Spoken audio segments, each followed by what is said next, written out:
All right, Owls, this is Mr. O back with the next set of flip notes.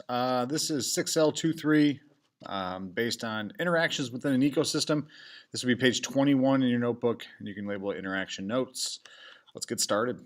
Using the sheet I gave you in class will help you out with this. One part I will try to explain more as we go. So the world is made up of two types of things, biotic and abiotic. We talked about these in class, but just in case you forgot, biotic means all living things, and examples of that would be plants, animals, etc.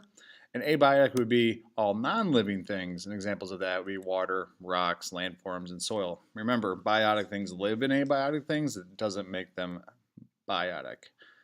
Now going to the order of ecology. In your notes, you have these boxes, and you're going to start in the center box, and you're going to write we're going to go smallest to largest, meaning the most particular, and then each one you're going to write in the next box out. So in the center box, you're going to write the word species or organisms. So that's in the center box.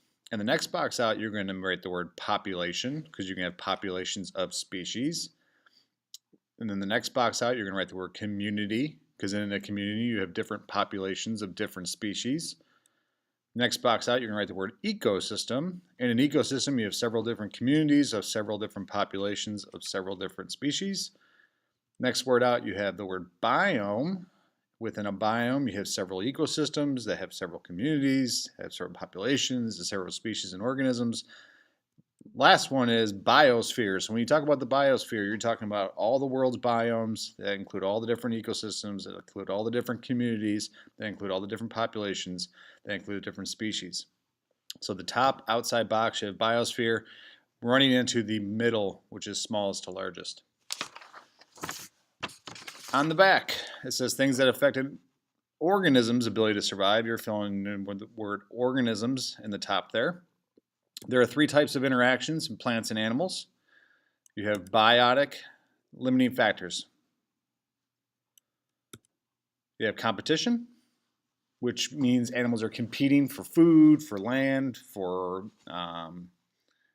resources to stay alive. You also have cooperation. If you think about different animals that work together, you can think of like wolves hunting together. You can think about animals like meerkats that live in communities together to survive. All those would be different forms of cooperation. And then you have predation, which is predator and prey. We're going to move on to the word limiting factors. Biotic or abiotic factors that limit or control the existence, number, reproduction, or distributions of organisms in a population. You're filling in the bold words underlined in the sentences provided. There are types of environmental, these are some examples, these aren't going to be all of them. I'm going to give you 8 of them, I think. Temperature and weather is the first one.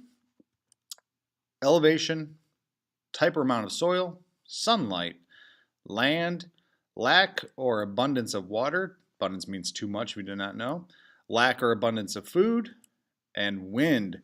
Remember, these are abiotic factors. Up top you had biotic factors like cooperation, predation, and competition. Those are things done by living things. However, these are abiotic factors. They do affect what happens there. And on the bottom you have this example. We're going to leave this till class tomorrow, so you can leave the bottom of it blank. But make sure you have the rest of the notes complete, and we'll talk about them tomorrow.